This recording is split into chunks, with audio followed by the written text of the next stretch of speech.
Hi, I'm Nick. And I'm Roy. And today on the show, I'm going to tell you what Bushu Shuru means in Japan. How about what it means in English? And hey, if you have to go see a man about a horse, what does that mean exactly? This is Season 7 of Totally Useless Information with Nick and Roy. Listen, laugh, and learn. We scour the internet and other sources to gather totally useless information just for you. Plus, we answer your emails. And Nick, what is news from around the world? He wasn't loving it because he had cold French fries. He called 911. Totally useless information. It's everything you never needed to know. Where do expressions come from? We want to know right now. Hey, thanks very much for joining us. We really appreciate all of your support. We have 65 countries and counting.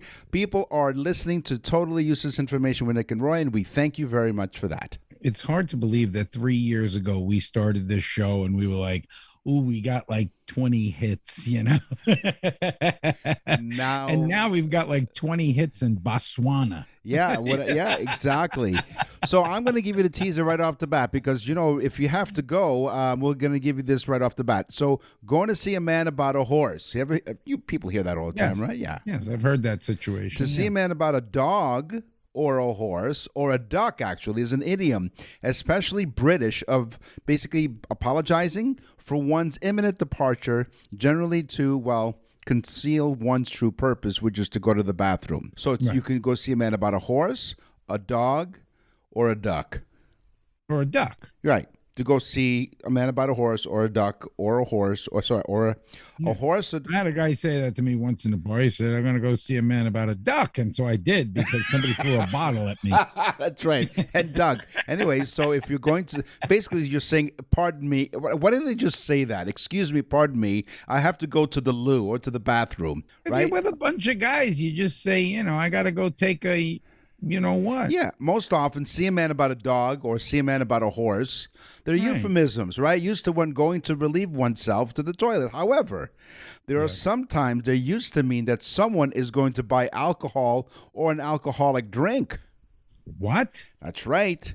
So please be careful when you say I'm going to see a man about a horse because it's going to cost you. Yeah, especially if there's like a whole bar set up in the bathroom.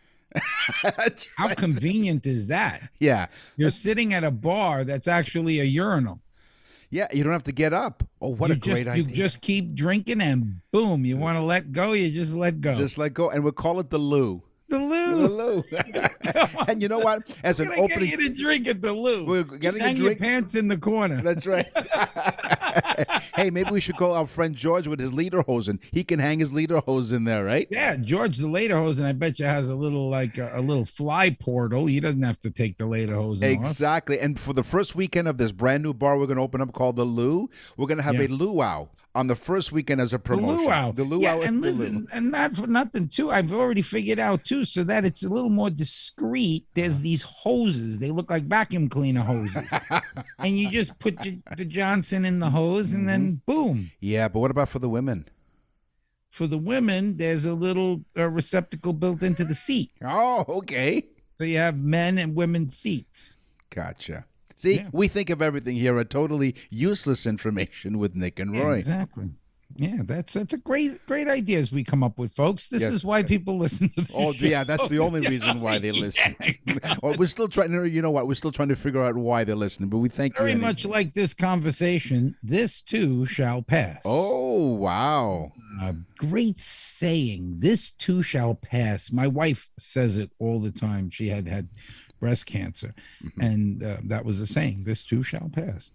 But I didn't know this. It's a Persian king challenged his wise men to make him a ring that would make him happy when he was sad and sad when he was happy. So he said to his wise men, if you can do that, you'll basically stay alive. So they got together, and one guy took a piece of gold, made a ring out of it, and inscribed on it, this too shall pass. Oh, I love that. And the king said, you stay alive and your friends are dead. That's right. And this too shall pass for them. Now, going back to our previous conversation about at the loo, and if you have a kidney stone, we should put a sign up there, this too shall pass. This too shall pass through the tube. Yes, tube the tube. Hey, you could, or you could be a day late and $1 short. Hey, Yeah, and then, instead of saying, I'm going to see a man about a horse, Yeah. you say, I need to play the tuba. That's right. I joined an orchestra. But you could be a day late and $1 short. It's another way to say Day late and $1 short. It's just another way of saying too little, too late. So when a person is a day late and $1 short, he has not only missed an opportunity due to tardiness, but also because he's not put forth enough effort. He's just a lazy ass, basically. Yeah, pretty much. Originally, the phrase "a day late and $1 short" most probably referred to not having enough money to avail oneself of something. And the oldest known use of the phrase "a day late and $1 short" in print was in 1939, and it was a very popular idiom in the American South. Cool. Day late and $1 short. I like that one. I use that. Here's my teaser. In Japan, they have an expression, bushushuru. Bushushuru, which means hibachi. I like my steak hibachi. No. Bushushuru, it literally means in Japanese, the bush thing. And what it refers to is when somebody projectile vomits. Oh. Because in 1992, George W. Bush got sick and threw up on the prime minister of Japan. I remember that. He literally threw up in his lap, and he was trying to hide it, but it wasn't going to be hidden. No. It all came out, sushi and all. And but anyway, they gave it a name, bushushoro. So bushushoro means when you projectile vomit in Japan.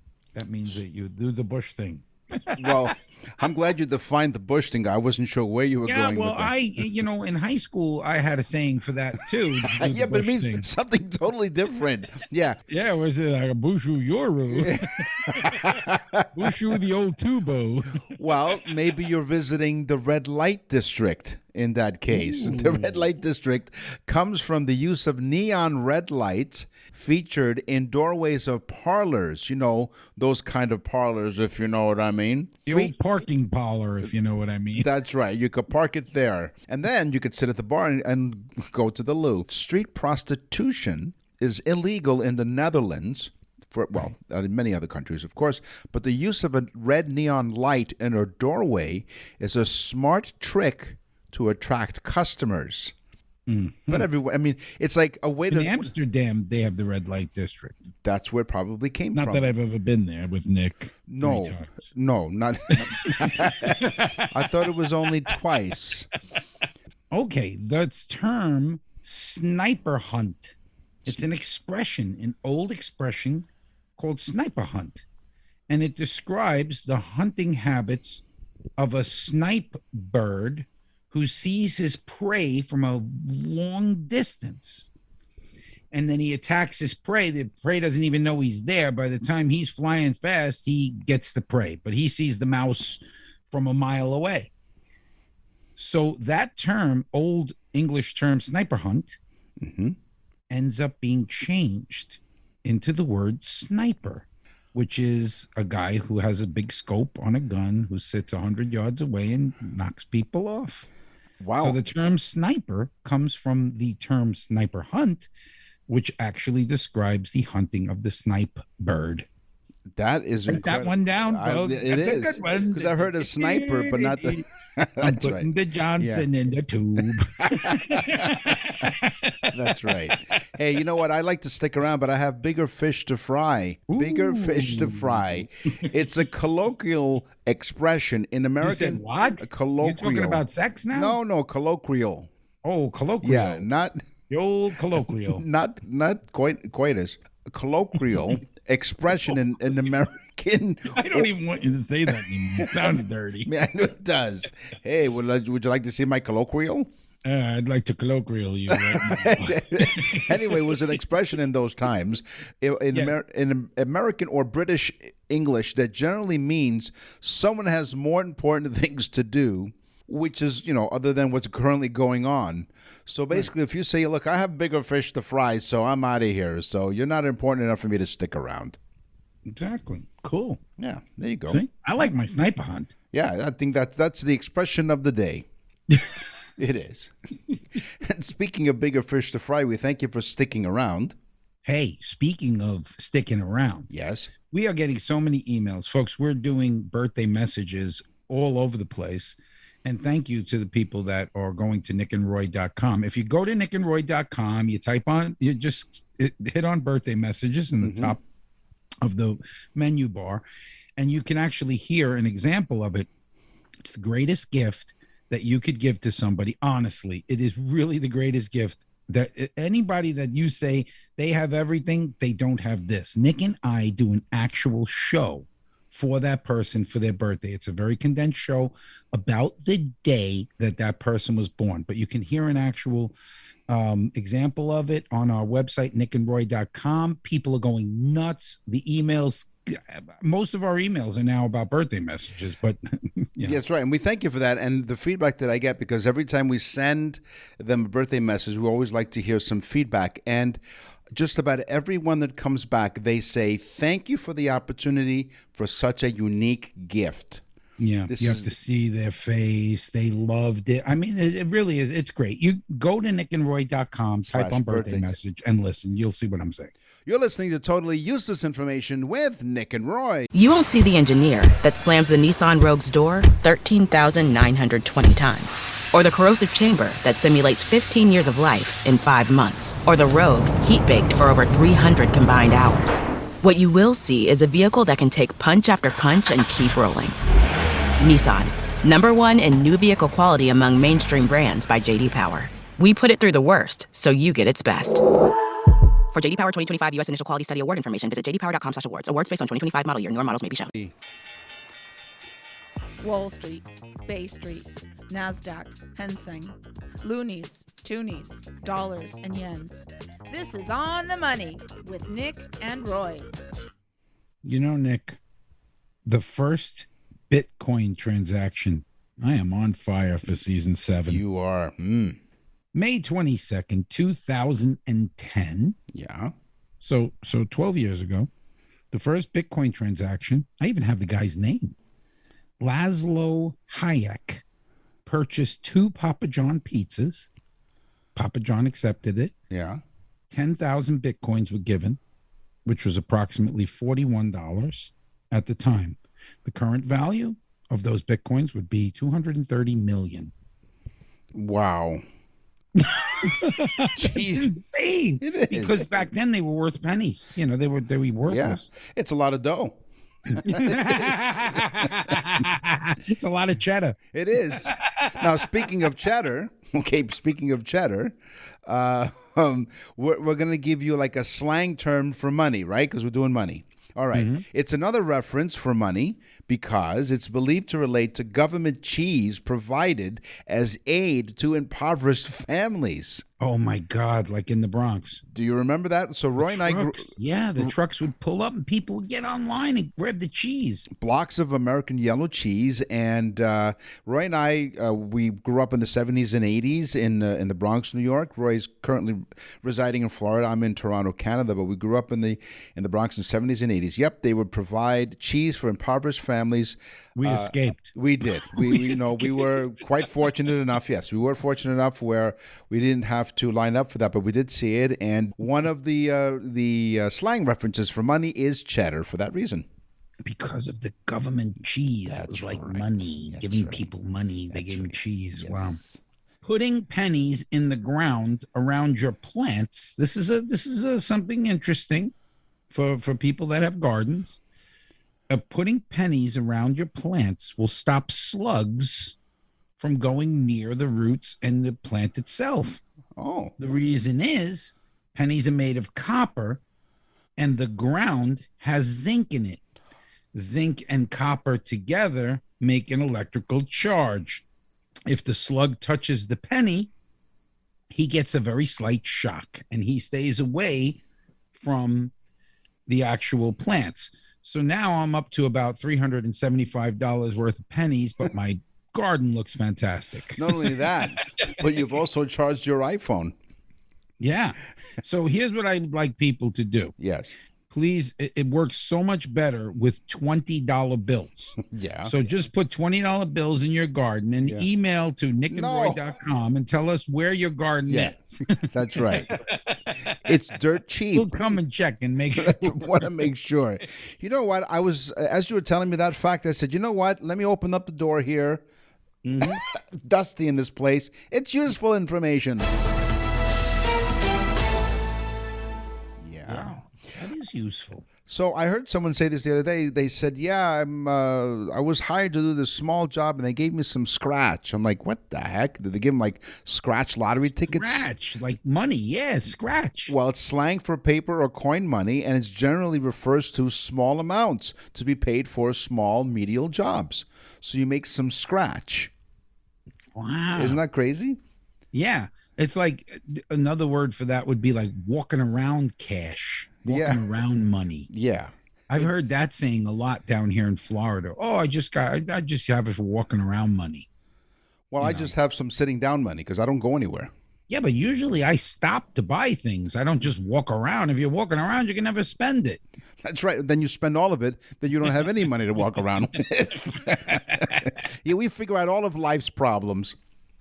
This just in, the Federal Reserve of the United States, which we all trust. We trust the United States, don't we? Well, God trusts them, and God we trust, yeah, right? Yeah, and God I trust, yes. And Biden, I know, not so much. The Federal Reserve has counted all the $100 bills in banks, registers, investment firms, and other sources. And they have found that 2/3 of all the $100 bills in circulation are missing and unaccounted for, which means people are hiding them.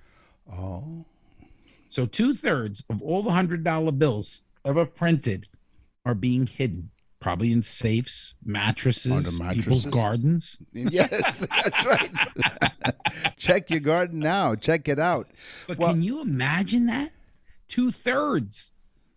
So that's $100. Yeah, I think me and you should be deputized to go and find them. Yes. Most people want to deputize us anyway. Now, step back from the door. That's right. Step back from the door, Mr. Trump. No one's going to get hurt. We're going to Mar-a-Lago. That's That right. seems to be an easy place to raid. It is. Isn't Raid the stuff that you spray to get rid of pests? They probably do that next to him. Exactly. So $100. Now I'm thinking. I'm glad you said that because I don't know. Did you say that? But I think you did. Yeah, I did. Why? Why is it to you? Was it to you? Well, I'll tell you what it is to me and to everyone else. Why is a U.S. dollar called a buck? It was derived from the 18th century pioneer era America when buck or deer skins were used as currency.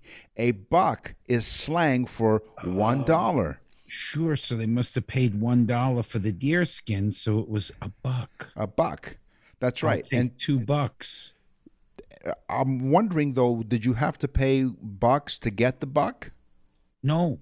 I'll take $2 skins, and then the guy would just want $2. So right, $2. And so it's slang, and it survived into modern day. So you ask anybody, one of the most common terms for money in the United States is bucks. It's $100. So if you went to the store, the general store, and got a bag of flour, and they said it's $2, it's $2, they'd say, well, here's $2 skins, $2. Right, a couple of bucks. Wow. See, cool. Listen, laugh, and learn. Emmerich Junta was a master counterfeiter. Emmerich took the Secret Service for a ride for over 10 years. They were searching for this guy. You know why? He counterfeited $1 bills, and he only made enough for himself to survive. So what happened was when he needed to go to the store and spend $20, he made $20. It's so hard to catch the guy because he just spent it for necessities. So, well, he did get caught. Oh, he did. And he was placed in jail for 4 months. Okay, it's not so bad. I'll tell you the truth. That's pretty good. Yeah. But here's the payoff. His story was purchased by a movie company No. for millions of dollars. Millions of bucks. And he said, "Yeah, I have to give you some change," which he promptly Right. made, probably. So what was his name again? His name was Emmerich Junta. And he's Junter. Junter. right. Emmerich. And Must be a German. He's a German. and, Who's a German? and he's responsible for counterfeit money. Yes, he's Right. like a German who loves to do this. So you know what? His name is not really Emmerich. That's not his real name. What is it? Well, I don't know, because if he's a counterfeiter, why would he have a real name? That's true. See? He probably made that name up. And this is where the witness protection program started, we think. Exactly. Nick knows nothing about what he's talking. No, you see, I am part of the It's witness. season 7, and Nick has lost the little pea that was rattling around inside his head. That's right. See, I'm part of the witness protection program. Here's what I did, though. I didn't change my name. Because you smart. see? Yeah, this way they're looking for somebody else. Nobody would think that. No, not at all. Thank God I had a slush fund to help me along. Yeah. The terms And some cheddar. That's right, some cheddar. Well, wait till Nick you likes his grilled cheese sandwiches. Well, with wait till you tomato soup. Well, wait till you find out where slush fund comes from. The term slush fund comes from it's actually a nautical term. Originally, the slush was the fat or grease skimmed from the top of cauldrons when boiling salted meat. Ship officers would sell the fat to tallow makers, with the resulting proceeds kept as a slush fund for making small purchases for the ship's crew. That is cool. Yeah, That's a good one. Slush fund. That's a very good one, There Nick. you have it. Yeah. All right. You can I tell like that. all your friends. Go to nickandroy.com and you can send us an email, which we'll get to our mailbag in just a moment. But in the meantime, Step right up here. Step right up, folks. Don't be shy. Move it. Totally useless information with Nick and Roy present Games People Play. deleting James Bond in the Nintendo 64 game GoldenEye 007. Ooh, I've played that game. Have you? Well, Yes, it was. with my son. That's an old game. It's It a is great game. Well, Great. Nintendo 64. How far back was that? It was a great game. We were hooked. It was originally intended to include Roger Moore, Timothy Dalton, and Sean Connery as playable characters in the multiplayer. Did you ever come across those characters? No, it's just a picture of me. Oh, that's right. They said, let's use the real hot guy. But it was originally intended to include those characters. But the plan was scrapped prior to the release, which is why you didn't see them. But the character models for these famed actors were still on the cartridge. In 2005, a group called the Rare Witch Project cracked the game's code and found them. Ooh. So they were still Remember, hidden. Yeah. I think you never get to see the actual guy because you're him. So you Right. see like his hand with a gun in it. Right. And you're walking down the thing. But it was graphically, I mean, and then you wonder why people are running around shooting people because it was so graphic and you switch guns and you get health and crazy. Through the years, I have some playing card things here that are real cool. Through the years, playing cards have had different size decks. They've had 12 and 24 and 36 and Right. so on. The French had 52 cards in a deck, and that became the standard, the French deck of cards. It is believed that the French came up with the number 52 because of weeks in the year. There are 52 weeks in the year, so they came up with 52 cards. There's also 365 different symbols on playing cards, which coincides to the days of the year. And they believe black and red are day and night, so. That's wonderful. So that's why, until you mentioned it, I never really thought about it. Why are there only 52 cards in a deck of cards? Of course, I'm not playing with a full deck, so that explains a lot. Yeah. Nick says 12. Yeah. Now, I play Italian I was cards. being very generous. I know you were. That's why I just skipped over it. So I played cards with my uncle in Italy and my grandfather here in North America, but they had Italian playing cards. They only have 40 cards in a deck. Ah, there you go. Yeah, 40. I don't know why.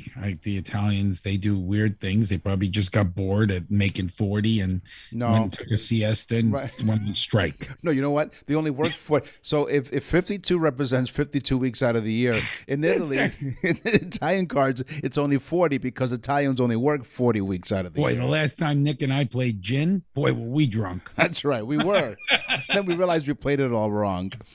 Hey, Sonic the Hedgehog is inside all of us. The game Sonic the Hedgehog, a gene and protein that separates your right brain from the left, if you have one, and determines that you have two eyes, is called Sonic Hedgehog. Really? The gene symbol is SHH. The name wasn't inspired directly by the game, but a comic book series. A British postdoc named Robert Riddle drew inspiration from a Sonic comic his 6-year-old daughter was reading. And the gene appropriately has a spiky appearance. So we all have the symbol Sonic Hedgehog. That's right. That's a cool one. It Write is. that down, That's folks. right.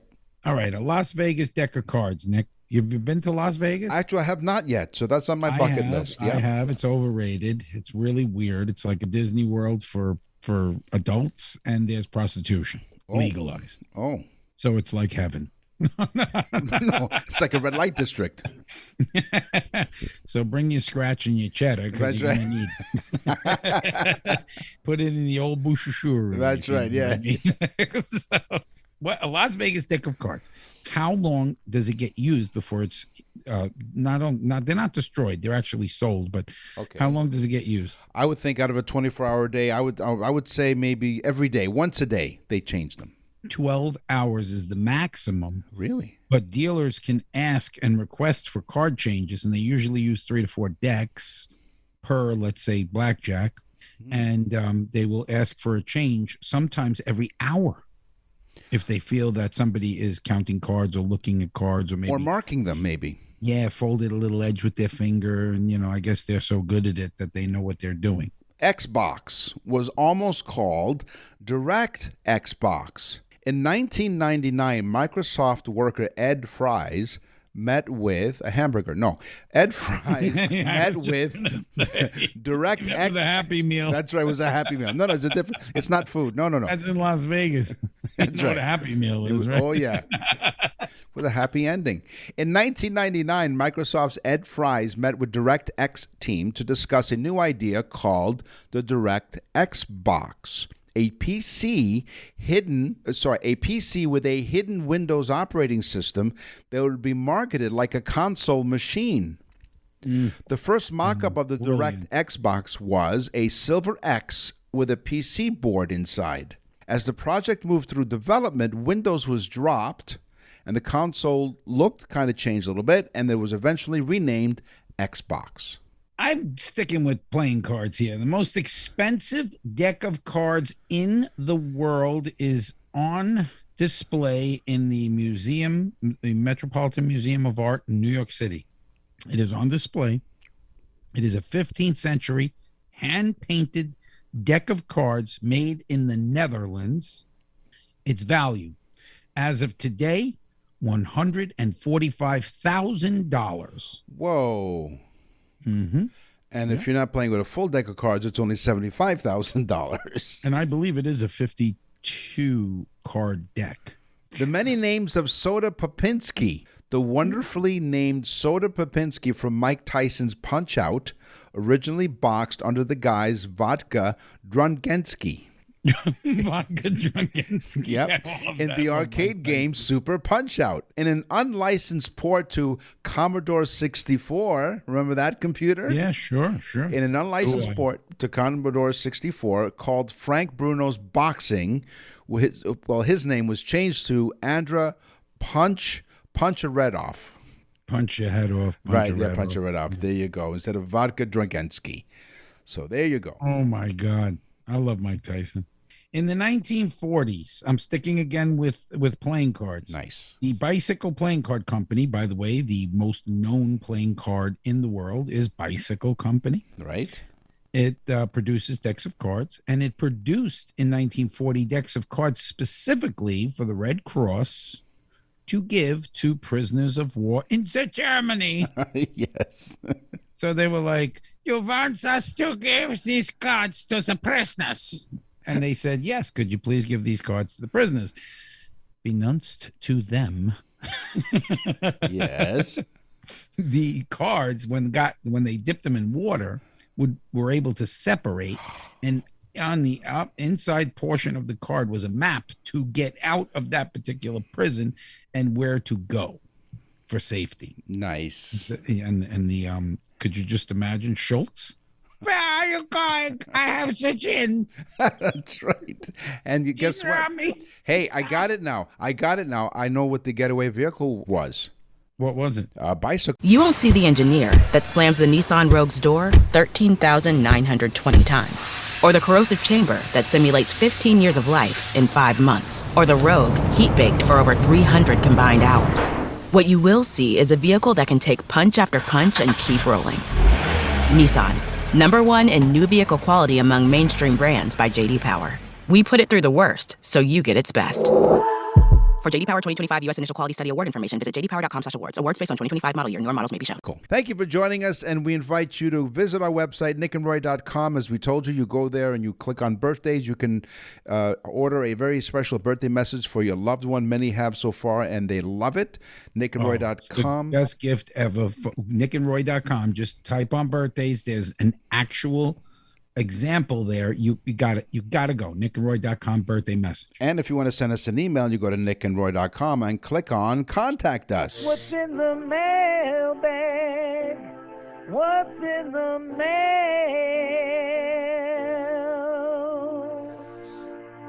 Linda from Watertown, New York. It's a beautiful area just south of the Thousand I picked Islands. New York too. That's funny. But Well, go ahead. this Linda's from Watertown, and whenever I would drive to New York to visit my family, I would go through Gananoque, Thousand Islands, as opposed to going through Buffalo. And Sure, it's Nick beautiful. would drive through Watertown with a snorkel thing in his mouth. That's right. But right now, we're going to tell you about Linda, who wrote from Watertown, New York. I'm old enough to remember my first camera I ever owned. It was a Kodak 110 Instamatic.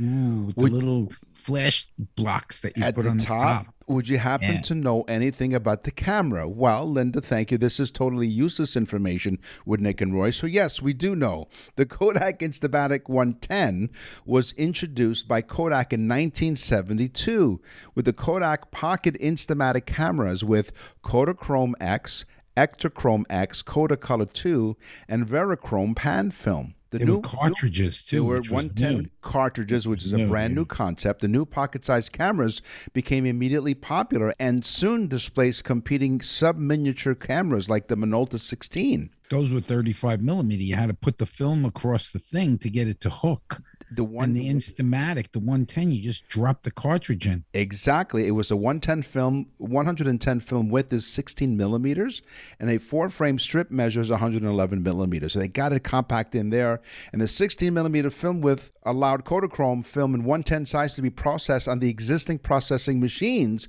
that processed movie films in standard 8 millimeter and 16 millimeter films. So they're quite smart. They developed this cartridge in the 110 Instamatic so that they could be processed in the machines already had. Wow, that is cool. See, Thank you, Linda. there you go. That's for you, Linda. Mm-hmm. I've got Jonathan from Howard Beach, Queens, New York. That's what he wrote. I'm from Howard Beach, Queens, New York. So he's very serious. Yes. I have listened for 2 years now. Can't tell you how many episodes I've heard, but lots. Okay. You guys are the best, and you're getting better and better every season. Are you sure he's Thank listening? you. Wait, are you sure he's listening to our show? He's Jonathan. He's from Howard Beach, Queens. What the hell does Jonathan know? Okay, but thank you. Thank you. Thank you, Jonathan. No. Yes. It's like we're in an old folks home. Okay. So he says, you guys get better and better. He says, my wife absolutely loved her birthday message. There you go. And now it's coming to me, Jonathan and his wife, Betty. and she was, we did a birthday message for her. Yeah. And she loved the birthday greeting. He said, "You guys are truly the best. Thank you for making it one of my wife's most memorable birthdays." That's a little sad, Jonathan, but the birthday message thing, every week we can pull something out of the emails from people. We've actually had people that said they heard it from that it was for somebody else, and they heard it and thought it was great and actually emailed us, which is amazing. Well, I remember this one. Go to birthday messages. Birthday messages, and so the one that I remember, that one there, she was born in 1967, and it was the year that the Big Mac was introduced, and also 1967, the year she was born, it was Canada's 100th year celebration. So yeah, that was a lot of fun. So a little bit of everything as you're listening to Totally Useless Information with Nick and Roy. And now for something completely useless. I got something completely useless. Rivers in China, Indonesia, and the Philippines. If you put those three countries together, China, Indonesia, and the Philippines, they account for 63% of the water pollution in the world. Oh, nice. And almost 75% of the displaced plastic garbage going into the water system. So China, Indonesia, and Philippines, get your act straight. That's right. Because that's nonsense. Yes. 63%. So that's just a thing that I saw, and I just had to tell our listeners. So if you're ever floating down a river in China, just look around. You'll see a bunch of garbage. There you go. Along with the actual first test tube from COVID-19. Allegedly. Ooh, did I say that? So, are you allergic to bees, by the way? Are you actually, I'm allergic to some wasp bites, surprisingly. Oh, wow. How about Europeans? Oh, no. No, European happens in that bar with the bee. That's right, the loo. Come over to the loo. A single bee weighs 0.00025 pounds.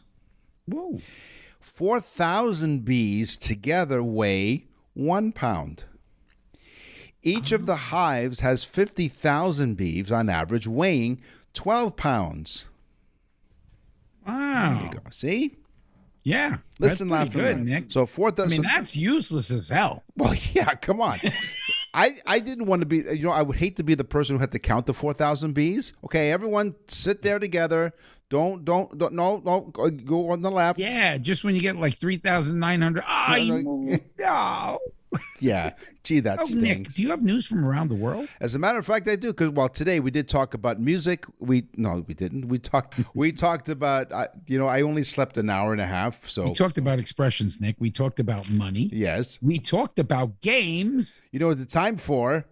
It's time for the news. And now, from around the corner and around the world, this is TUI News.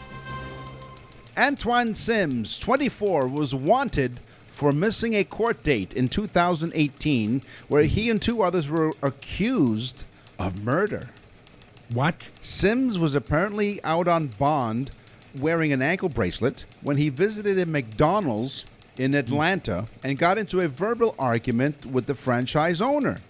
Yeah, that's always good. You walk in with an ankle bracelet on and get into an argument. Right. The irate and hungry suspect said he and his fiancée, so there's someone who loves him very much, Yes. must be his ankle bracelet. Yeah, it's beautiful. Yeah. He probably bought her a matching one, but go ahead. So he and his fiancée had ordered food but weren't giving a receipt because of a machine problem. I guess they went to one of those kiosks, right? Oh, and Antoine wanted to take it off on his taxes? So maybe, I don't know. That's right. I went out to dinner. I had a business meeting at a McDonald's. I may be going away soon, so my wife is going to have to do my taxes. No, his fiancée. His soon-to-be wife. His fiancée. Get it right now. Didn't actually pull a trigger yet. So No, not yet. Well, yeah. So he ordered the food, but because the kiosk had a machine problem, they didn't know what their order number was. Oh, when boy, Sims now we're really getting Antoine a little pissed. Huh? Well, when he went to the counter to get the meal, he found that the food's temperature wasn't to his liking. Oh, yeah, now he's picky. Well, I have a quote from him. Quote. When he gets into the big house. He's gonna worry about food temperature. That's right. Well, He's gonna worry about bending over for the soap. But go ahead. That's right. Antoine, you got a lot of other things to worry right. about. But go ahead. His food's cold. No, that's a Happy Meal. So he says, quote, I try the fries. The fries, they're lukewarm, but they're not hot. Yeah. See, his grammar is amazing. Now, this is a quote. This is not me not reading this. I'm going to give you the quote. These fries are lukewarm. They're not as hot as I my tried the fiance. fries. The fries, they're lukewarm, and they're not hot. Right. Well, that was pretty good. Go ahead. So he's heard telling a police officer outside the store in the body cam footage he asked for a new order of fries but was rejected and instead was offered a refund that would not go into his bank account for days. The McDonald's worker... So he may be going away before that. He wants to spend as much as possible. That's right. He wants to spend as much bucks as he possibly could. The McDonald's worker gave a different description saying Sims got rowdy and threatened, "You better give me some effing fresh fries, MFer." He told the officer in the footage. MFer. He called him an MFer. That's right. Sims then shoved his food and the he drink. called them a mother clucker, then it would have been a lot worse. No, he didn't order the chicken McNuggets. No, that's right. So the store manager So he said to him, "You better give him to me, you mother effer." That's right. And so now Sims had shoved his food and the drink at the man. Here's the funny part. So his drink he throws the food at the guy too. That's right. So the food was warm. And the food was cold, and his drink became warm because of all the kerfuffle. So he threw the drink at him too. That's right. So now there's a projectile, liquid projectile. there is a problem like the Bushu, and right? It's a weapon. That's right. Yeah, he was assaulted by a Coca-Cola at McDonald's. No, he wasn't salted. They were seasoned and salted. We're unsalted. That's the French fries now we're on. They're usually too salty too. Talk about assault. That's right. He wanted McDonald's. You'll need to sit in that seat that we were talking about at the bar where you go. So McDonald's will go right through it. I don't care if it's warm or not.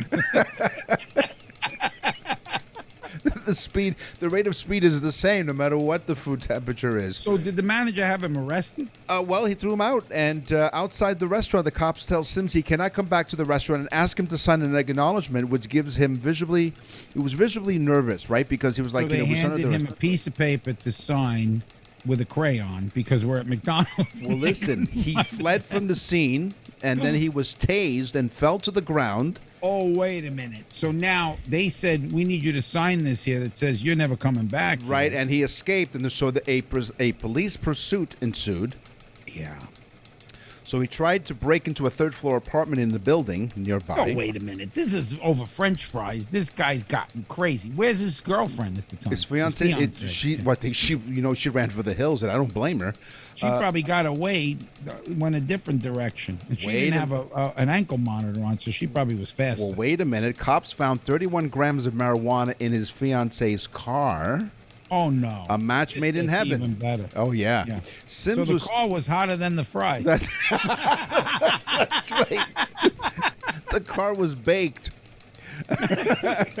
So Sims was charged with possession of a controlled substance with the intent to distribute. It's very unusual that someone knowing he's wanted How by... do they know he was distributing? I mean, McDonald's was distributing cold fries. We know that. That's true. But we don't know if Mr. Sims. Now they're just they're insinuating that he was going to sell it. It might have all been his and hers for the honeymoon. Exactly.